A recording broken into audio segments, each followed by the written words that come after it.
നമസ്കാരം പ്രിയ കർഷക സുഹൃത്തുക്കളെ. ഞാനിപ്പോൾ തുരിശടിച്ച് ഒരു 10-15 ദിവസമായി. അത് കഴിഞ്ഞ് അതിൻ്റെ പുറമെ ഇപ്പോൾ ഒരു എക്കാലസ് കൊടുത്തു. ഇപ്പോൾ ഒന്ന് കവാത്ത് എടുത്ത് പോവുകയാണ്. അടുത്ത ആഴ്ച മഴ കുറയുവാണെങ്കിൽ ഒരു ഫോളിയറും കൂടി അടിക്കണം. ഫോളിയറെല്ലാം മേടിച്ച് വെച്ചിട്ട് ഒരു മാസത്തിൽ കൂടുതലായി. അതിൻ്റെ ഇടയ്ക്ക് തുരിശടി കാര്യങ്ങളൊക്കെ വന്നപ്പോഴത്തേക്കും അത് സമയം കിട്ടിയില്ല ചെയ്യാനായിട്ട്.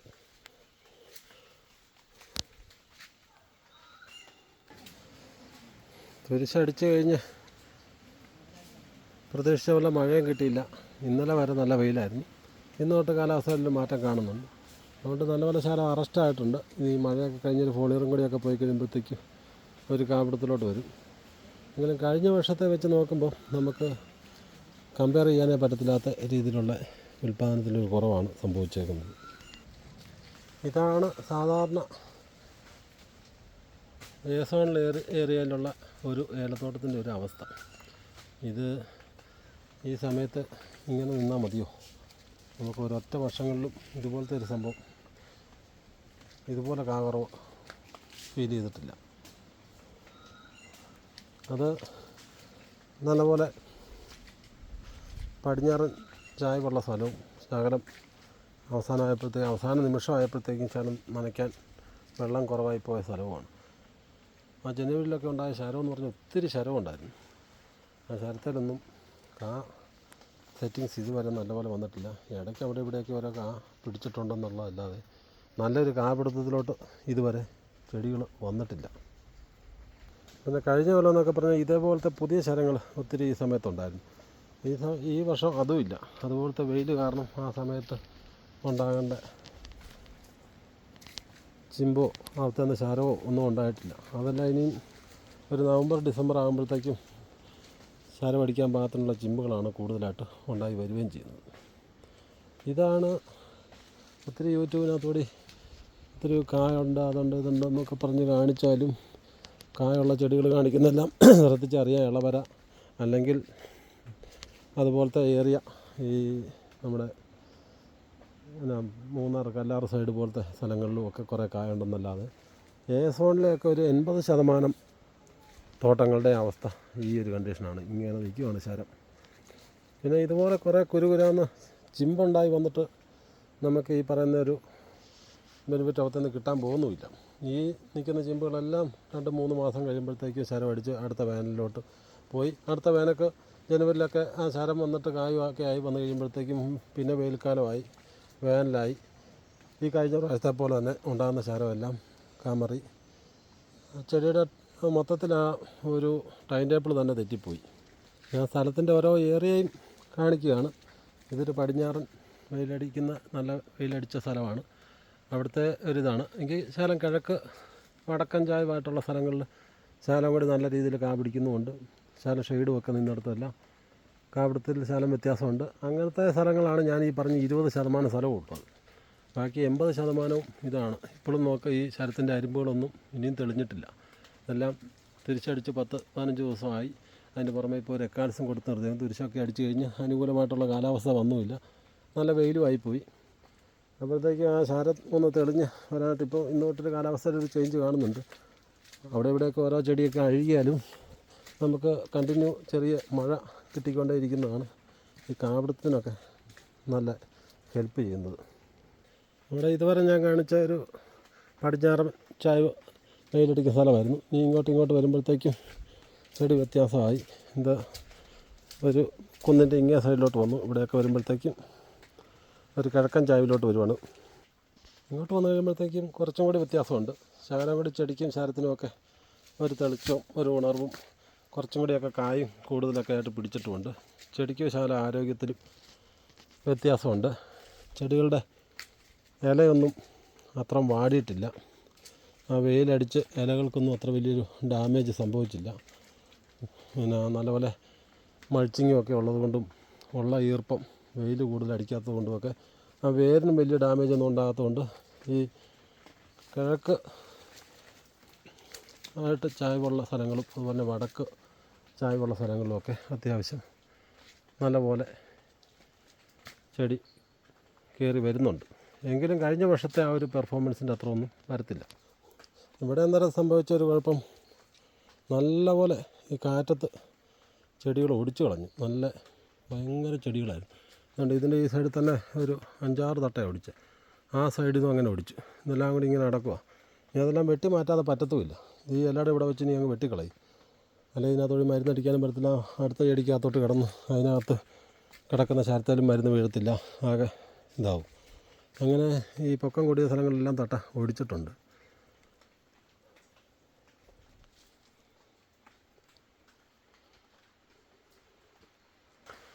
ഇപ്പോൾ ഈ ശരത്തിലൊക്കെ കഴിഞ്ഞ ദിവസം പഴയ ശരത്തിലൊക്കെ ഒന്ന് എടുത്ത് പോയതാണ്.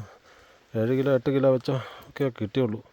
എങ്കിലും ഉള്ള നാട്ടെ അത്രയും എടുത്ത് മാറിയതാണ്. ഇതെല്ലാം ജനുവരിയിലുണ്ടായ ഒരു ശരമാണ്. നല്ല ആരോഗ്യവും നല്ല ഇതും ഉണ്ടായിരുന്നു. പക്ഷേ അത് ആ വെയിൽ അതിനെ കോശങ്ങളെല്ലാം ബാധിച്ച് 5-6 നമുക്ക് ഉണ്ടായി. ഇപ്പം നിൽക്കേണ്ട ഇതെല്ലാം 2-3 ഇപ്പോൾ 2 കഴിഞ്ഞ് പിന്നെയും ആ കാലാവസ്ഥ അനുകൂലമല്ലാതെ വന്നിട്ട് ഒഴിഞ്ഞേക്കുവാണ്. പിന്നെ അടുത്തൊരു ഇപ്പം സെറ്റാകുന്നുണ്ട്. ഇതാണ് സത്യാവസ്ഥ. അപ്പം ഇതിനിപ്പം എന്ത് പറയാനെന്ന് നോക്കാം. ക്ലൈമറ്റ് ഇതുപോലെ വ്യത്യാസം വന്നിട്ട് നമ്മൾ എല്ലാ കാര്യങ്ങളൊക്കെ ചെയ്താലും കാലാവസ്ഥയും കൂടി അനുകൂലമാണെങ്കിലോ നമുക്കതൊരു നല്ല ഗ്രോത്തിലോട്ട് കിട്ടത്തുള്ളൂ. അപ്പോൾ ഇതിനിപ്പോൾ ചെയ്യാനായിട്ട് തിരിച്ചടിക്കാത്തവരെല്ലാം ഒന്ന് ശരത്തിന് മാത്രമായാലും ഒരു ബോഡോ മിശ്രിതം അടിച്ചു കൊടുക്കുക. അത് കഴിഞ്ഞ് ഒരു കിനാൽഫോസ് കൂട്ടി ഒരു മരുന്ന് സ്പ്രേ കൊടുക്കുക. അതിനുശേഷം നല്ലൊരു ഫോളിയറിലോട്ട് പോവുക. ഇങ്ങനത്തെ കുറച്ച് കാര്യങ്ങളൊക്കെ ചെയ്യുവാണെങ്കിൽ അത്യാവശ്യം ഒക്കെ കിട്ടും. ഇതിപ്പം വലിയ തോട്ടങ്ങളിലെല്ലാം പണികളെല്ലാം തീർന്നു. പെണ്ണുങ്ങൾക്കൊന്നും കൊടുക്കാൻ പണിയില്ല. ഈ കവാത്തം കൂടി തീർന്നു കഴിയുമ്പോഴത്തേക്കും പണി നിർത്തി വെക്കേണ്ടതായിട്ട് വരും. അത് ഹിന്ദിക്കാരെല്ലാം പണിയില്ലാതെ അവർ നിൽക്കുകയില്ല, അവർ വിട്ടുപോകും. പിന്നെ ആണുങ്ങൾക്ക് ഈ തളപ്പടിക്കുന്ന പരിപാടികളും അങ്ങനത്തെ ചെറിയ പരിപാടികളൊക്കെ പണികളുണ്ട് എന്നല്ലാതെ മൊത്തത്തിൽ പണികളും കുറയും. കഴിഞ്ഞ വർഷമൊക്കെ നമുക്ക് ഈ സമയത്തൊക്കെ ഈ മാസം അവസാനത്തോടു കൂടിയൊക്കെ ഒരു റൗണ്ട് നല്ലപോലെ കായെടുക്കാറായിരുന്നു. ഇതിപ്പം ഈ സൈഡ് ഞാൻ കാണിച്ചല്ല, വീഡിയോയിൽ ആദ്യ ഭാഗം കാണിച്ചെടുത്ത പോലെ അവിടെയൊക്കെ കായെടുക്കണ ഒരു ഒക്ടോബർ മാസമായാലും ആകും നമുക്ക് കായിലോട്ട് പറഞ്ഞാൽ. അത്രയ്ക്ക് ഉൽപ്പാദനത്തിലൊരു കുറവാണ് സംഭവിച്ചേക്കുന്നത്. അല്ലെങ്കിൽ ഈ ചെടിക്കൊക്കെ ഒരു ആവറേജ് ചെടിയാണ്. അതിനൊക്കെ എന്തുമാത്രം ശരം ഉണ്ടായിരുന്നു. അത്ര ശരം നിറച്ചും കായ ഉണ്ടായിരുന്നാൽ ഈ ചെടിയുടെ ഒരു ഷേപ്പ് തന്നെ മാറിപ്പോയി. അതായത് ഒരു മാർച്ച് അവസാനമോ ഏപ്രിൽ അവസാനമായാലും മഴ കിട്ടുമായിരുന്നത് നമ്മൾ ശകലം കൂടിയൊക്കെ നമ്മൾ പിടിച്ചു നിന്നത്. അതപ്പോൾ അങ്ങനെ മഴ കിട്ടുമായിരുന്നത് ഇപ്പോൾ കായയുടെ വില 1000 രൂപ ആവുകയും ചെയ്തേനെ. അത് വേറെ കാര്യം. അപ്പോൾ ഉൽപ്പാദനം തീരെ ഇല്ലാത്തതുകൊണ്ട് കഴിഞ്ഞ വർഷം നല്ല സ്റ്റോക്ക് ഉള്ളതും കൊണ്ടും ആണ് ഇപ്പോഴും വില കൂടാതെ ഇങ്ങനെ നിൽക്കുന്നത്.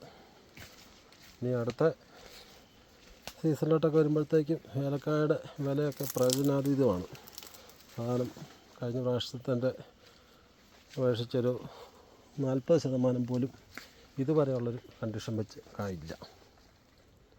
ഇനിയും കാലാവസ്ഥയൊക്കെ അനുകൂലമായിട്ട് വന്ന് കായൊക്കെ പിടിച്ച് വരണം. എങ്കിലും ഇത്ര മൂത്ത ശരത്തിൽ ആദ്യം പിടിക്കേണ്ട കായെല്ലാം ഡ്രോപ്പായി കഴിഞ്ഞ് ഈ ശരത്തിൻ്റെയൊക്കെ മുന്നിലോട്ട് അതിൻ്റെ അറ്റത്തോട്ട് പോകുമ്പോഴത്തേക്കും ഉണ്ടാകുന്ന കായയുടെ എല്ലാ സൈസും ഷേപ്പും എല്ലാം കുറഞ്ഞു പോകും. നമുക്ക് ഒരു ക്വാളിറ്റിയുള്ള ഏലക്ക കിട്ടാനും പാടാകും.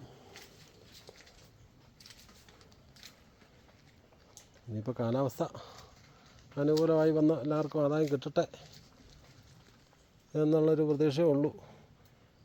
ഇനി മഴ ഇതുപോലെ ഇടയ്ക്ക് മഴ ഒരാഴ്ചയൊക്കെ വെയിൽ തെളിഞ്ഞു കഴിഞ്ഞാൽ പിന്നെയും എല്ലാം ഇറുക്കി പിടിച്ച് അറസ്റ്റാകും. പിന്നെ അതൊന്നും ഓപ്പണായി വരത്തില്ല. ഈ മഴ പെയ്ത ആ സമയത്ത് നോക്കിയാൽ അറിയായിരുന്നു ചെടി ഭയങ്കര ഫ്ലവറിങ് ആയിരുന്നു. ആ ഉണ്ടായ പൂവ് മൊത്തം പൊഴിഞ്ഞു പോകുമായിരുന്നു. ഒരു കാര്യം സെറ്റായില്ല. അത് മണ്ണിൽ നിന്ന് വേരുമില്ല, ഇല വഴി കിട്ടേണ്ട ഫുഡും ചെടിക്ക് കിട്ടാതെ ഒക്കെ വന്നിട്ടുള്ള പ്രശ്നങ്ങളായിരുന്നു. നമ്മുടെ തോട്ടമൊക്കെ എന്ന് പറഞ്ഞു കഴിഞ്ഞാൽ ആവറേജ് എല്ലാ വർഷവും ഒരുപോലെ ആദായം കിട്ടുകയും നല്ല രീതിയിൽ കാര്യങ്ങൾ ഒരു മുടക്കവും ഇല്ലാതെ സമയത്ത് ചെയ്തു പോകുന്ന ഒരു തോട്ടത്തിൻ്റെ ഒരവസ്ഥയാണിത്. അപ്പോൾ ഇതിൽ വീഴ്ചയൊക്കെ വരുത്തിയേക്കുന്ന തോട്ടങ്ങളുടെ അവസ്ഥ നമുക്ക് പറയാതെ തന്നെ അറിയാലോ. ഇത്ര നല്ല രീതിയിൽ കെയർ ചെയ്ത തോട്ടത്തിൻ്റെ ഒരു ജൂലൈ പകുതിയായിട്ട് ഉള്ളൊരവസ്ഥയാണ് ഈ കാണിക്കുന്നത്. അപ്പം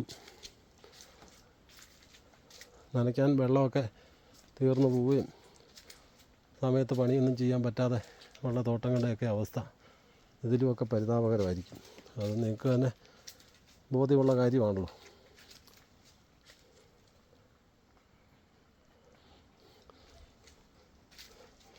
കഴിഞ്ഞ ദിവസം നമ്മുടെ ഒരു സുഹൃത്തിന് പാട്ടം സ്ഥലമെടുക്കാൻ വേണ്ടി ഞങ്ങൾ നോക്കാൻ പോയി. എല്ലാം ഉണങ്ങി തീർന്നിട്ട് ആ മുതുക്കൻ തട്ടേന്ന് ഓരോ കുഞ്ഞ് ചിമ്പടിച്ച് വരുന്നുണ്ട്. അതായത് ഈ ഒരു ചിമ്മിൻ്റെയൊക്കെ ഒരു പകുതിയേ ഉള്ളൂ, ഈ ഒരു ചിമ്മിൻ്റെ ഒക്കെ പകുതി പൊട്ടി വരുന്നുള്ളൂ. അപ്പോൾ അവർ പറയുന്ന അടുത്ത വർഷം ഭയങ്കര ആദായമായിരിക്കും അത്രയും ചിമ്പ അടിച്ചു വരുന്നത്.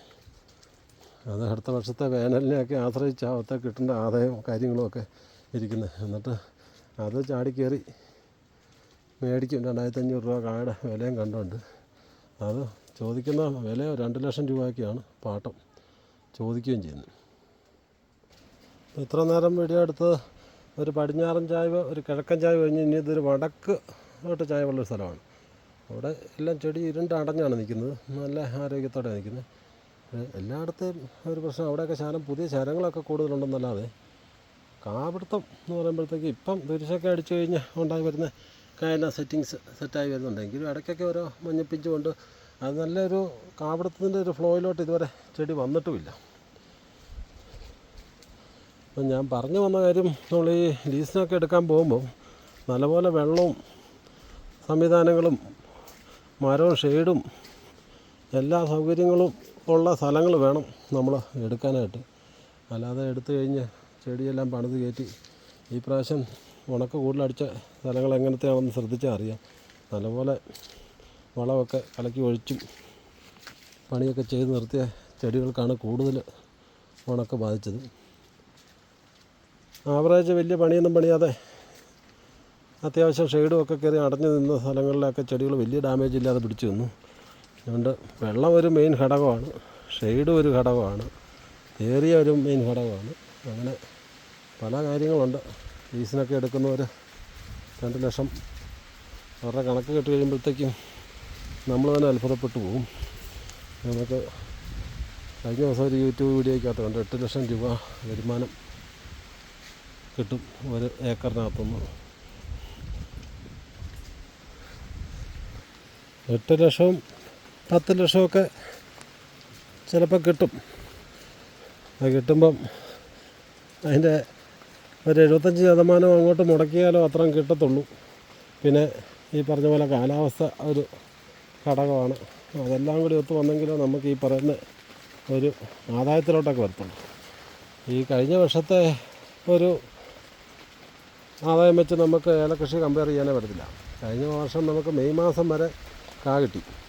അത്രയും വെയിലുണ്ടായിരുന്നെങ്കിലും ആ ജനുവരി പകുതി വരെ കിട്ടിയ മഴയിലും എല്ലാം കഴിഞ്ഞ വർഷത്തെ നല്ല അനുകൂല കാലാവസ്ഥയായിരുന്നു.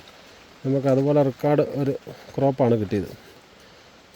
അതുപോലത്തെ ഒരു ആദായം അങ്ങനെ കിട്ടിയിട്ട് പോലും ഒരു 600 കിലോ ഒക്കെ ആവറേജ് കിട്ടിയ തോട്ടങ്ങളാണ് കൂടുതലായിട്ടുള്ളത്.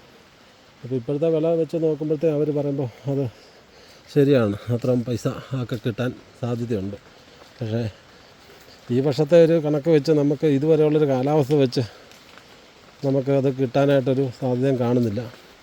8 ലക്ഷം എന്നുള്ളത് ഒരു 4 ലക്ഷം പോലും കിട്ടുന്ന ഒരിതില്ല. 4 ലക്ഷം രൂപ കിട്ടിയാലും ഒരു 3 ലക്ഷത്തിന് മുകളിൽ നമുക്ക് മുടക്കുമാകും ഈ ചെടിയൊന്ന് നേരെ കയറ്റിക്കൊണ്ട് വന്ന് നിർത്തണത്. ഇനിയാണ് പണി കിടക്കുന്നത്. ഈ ചിമ്പെല്ലാം കൂടി ജനുവരി ആകുമ്പോഴത്തേക്ക് ചാരം അടിച്ച് കഴിയുമ്പോഴത്തേക്കും ഈ ഉണക്ക് കൂടുതലടിക്കുന്നത്. ഉള്ള ന്യൂട്രൻസും ഉള്ളതെല്ലാം ആ ചാരത്തിലോട്ട് പോകും. പെട്ടെന്ന് വെള്ളവും വലിച്ചെടുക്കും. ഉണ്ടാകുന്ന കാ സെറ്റാകത്തുമില്ല. ആ ചാരം മൂത്ത് പോരടിച്ച് അടുത്ത സീസണിലോട്ടും പോകും. കേരളത്തിൻ്റെ എല്ലാ വർഷവും അനുവർത്തിച്ച് വരുന്ന ആ രീതിയിൽ നിന്ന് കാലാവസ്ഥയിൽ വന്ന മാറ്റം കൊണ്ട് കായുണ്ടാകുന്ന കാര്യത്തിലും എല്ലാം ചെടിക്കും ഒരു മാറ്റം സംഭവിച്ചിട്ടുണ്ട്. അതിനനുസരിച്ച് കൃഷി രീതികളും നമ്മൾ മാറ്റേണ്ടതായിട്ടുണ്ട്. പിന്നെ വേറൊരു വാർത്ത കേട്ടു. നമ്മുടെ ദേവസ്വം ബോർഡ് ഏല തന്നെത്താനെ ജൈവ ഏലക്ക തന്നെത്താനെ ഉണ്ടാക്കി 12 ടൺ അവരുടെ ആവശ്യത്തിനുള്ള ശബരിമല അരവണ ഉണ്ടാക്കാനായിട്ട് ആവശ്യത്തിനുള്ള ഏലക്ക ഉൽപ്പാദിപ്പിക്കാൻ പോകുന്നു. അതിനുവേണ്ടി മൂന്നാർ സൈഡിലെങ്ങാണ്ട് 10 ഏക്കർ സ്ഥലം നിർത്തിയിരുന്നു. 10 ഏക്കർ സ്ഥലത്തിനകത്ത് നിന്ന് 12 ടൺ ഏലക്ക കിട്ടുമോ? ഒന്നാമത്തെ ഇത്. പിന്നെ അത് ജൈവം ആയിട്ട് ചെയ്ത് 12 ടണ്ണ് പോയിട്ട് 120 കിലോ കിട്ടിയ ഭാഗ്യമെന്നാണ്. എല്ലാം ഓരോ നിഗമനങ്ങളും ഓരോരുത്തരുടെ കാഴ്ചപ്പാടുകളും ഒക്കെയാണ്.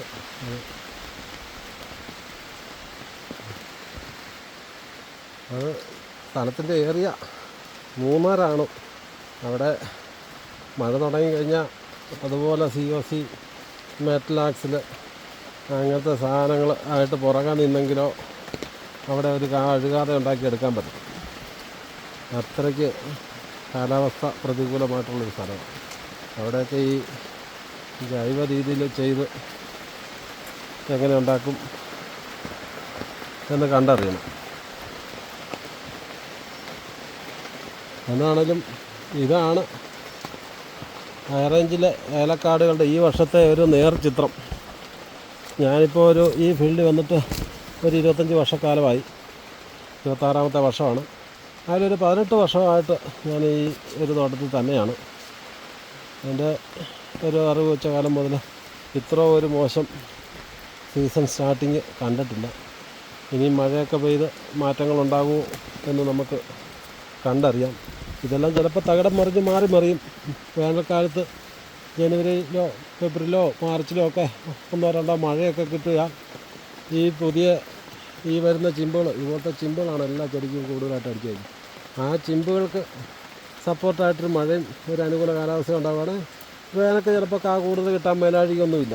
നമ്മളിപ്പം പുറത്ത് വെക്കുന്ന പോലെയൊന്നുമല്ല കാര്യങ്ങളുടെ പോക്കും. നമ്മൾ ഓർക്കുന്നതിന് നേരെ വിപരീതമായിരിക്കും കാര്യങ്ങൾ നടക്കുന്നത്. അതുകൊണ്ട് പ്രതീക്ഷയാണല്ലോ ഏലകൃഷി എന്ന് പറയുന്നത്. നമ്മൾ കിട്ടും എന്നുള്ള പ്രതീക്ഷയിൽ കാര്യങ്ങൾ ചെയ്യുക.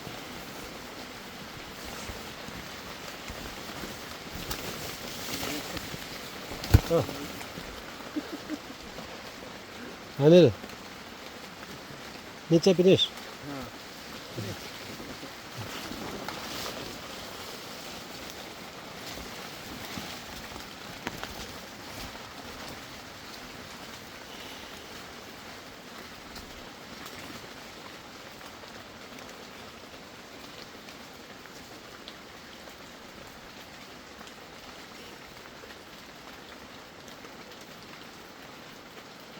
വെയിലടിക്കാത്തടത്തെല്ലാം ചെടി ഭയങ്കര വലിപ്പവും സംഭവം എല്ലാം ഉണ്ട്. പക്ഷേ കാപിടുത്തം നമ്മുടെ ഒരു പ്രതീക്ഷിച്ച ഒരു ഇതിലോട്ട് വന്നിട്ടില്ല.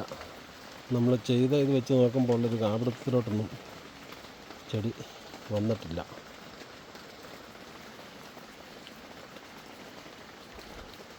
അപ്പോൾ ഇതുവരെ തുരിശടിക്കാത്ത ആൾക്കാർക്ക് നല്ലൊരു സമയമാണ്. ഒരു തുരിശ് സ്പ്രേ കൊടുക്കുക. അത് കഴിഞ്ഞ് അതിൽ നിന്ന് ഒരു 5 ദിവസം കഴിയുമ്പം ഒരു എക്കാലക്സ്, അതിൻ്റെ കൂടെ എക്കാലസ് കരാട്ടെ അല്ലെങ്കിൽ എക്കാലസ് ഇമാമെക്റ്റിൻ, അതിൻ്റെ കൂടെ ഒരു ഹോമോബ്രാസിനോസ്, ഒരു ജിബുലിക്കും കൂടി കൂട്ടി ഒരു സ്പ്രേ കൊടുക്കുക. അതിനുശേഷം പിന്നെ ഒരു 10 ദിവസം കഴിഞ്ഞ് ഒരു ഫോളിയർ സ്പ്രേയും കൂടി കൊടുക്കുക. അപ്പോഴത്തേക്കും നമുക്ക് ചെടി ഒരു മാറ്റമായിട്ട് വരും, ഒരു കാപിടുത്തത്തിലോട്ട് വരും. ഞാനിപ്പോൾ ഇത് 2 കാര്യങ്ങൾ ചെയ്തു. ഞാനിപ്പോൾ തുരിശടിച്ചു, അതിന് പുറകെ എക്കാലസും അടിച്ച് നിർത്തിയേക്കുന്നു. അതിൻ്റെ എല്ലാം ഒരു റിസൾട്ടിലോട്ട് വരുന്നുള്ളൂ. ഇന്നലെ ഉച്ച വരെ വെയിലായിരുന്നു. അത് കഴിഞ്ഞാണ് കാലാവസ്ഥ ഒന്ന് മാറി വന്നത്. അത് കഴിഞ്ഞ് ഒരു അനുകൂല കാലാവസ്ഥ വന്നു കഴിയുമ്പോഴത്തേക്കും ഇപ്പോഴാണ് മഴയൊക്കെ തൂളി വരുന്നത്. വന്നു കഴിയുമ്പോൾ ആ ചെടി അതിന് സപ്പോർട്ട് ചെയ്യുമെന്നുള്ളൊരു പ്രതീക്ഷയിൽ നമ്മൾ കാര്യങ്ങൾ ചെയ്തു പോകുന്നു. വരുന്നിടത്ത് വെച്ച് കാണാം എന്നുള്ളൊരു രീതിയിൽ കൃഷി ഈ വർഷം അങ്ങനെ നടക്കത്തുള്ളൂ. അത് നമ്മൾ നേരത്തെ എല്ലാം പ്ലാൻ ചെയ്ത് കഴിഞ്ഞാൽ ഒരു കൊത്തൽ എത്ര കാ ഉണ്ടാകുമെന്ന് വെച്ച് കഴിഞ്ഞാൽ അത്ര കാ നമുക്ക് ഉണ്ടാക്കിയെടുക്കാൻ പറ്റുമായിരുന്നു. അതുപോലത്തെ ഒരു കാലം ഉണ്ടായിരുന്നു. ഈ വർഷം അതൊക്കെ പാടാണ്. അതുകൊണ്ട് ഇപ്പോൾ ഈ അടിസ്ഥാനമായിട്ട് ചെയ്യേണ്ട കാര്യങ്ങൾ ഇതൊക്കെ ചെയ്ത് അങ്ങ് നിർത്തുക.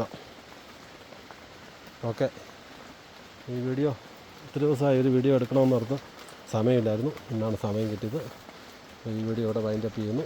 അടുത്തൊരു വിഷയമായിട്ട് അടുത്തൊരു എപ്പിസോഡിൽ നമുക്ക് വീണ്ടും കാണാം. ഓക്കെ.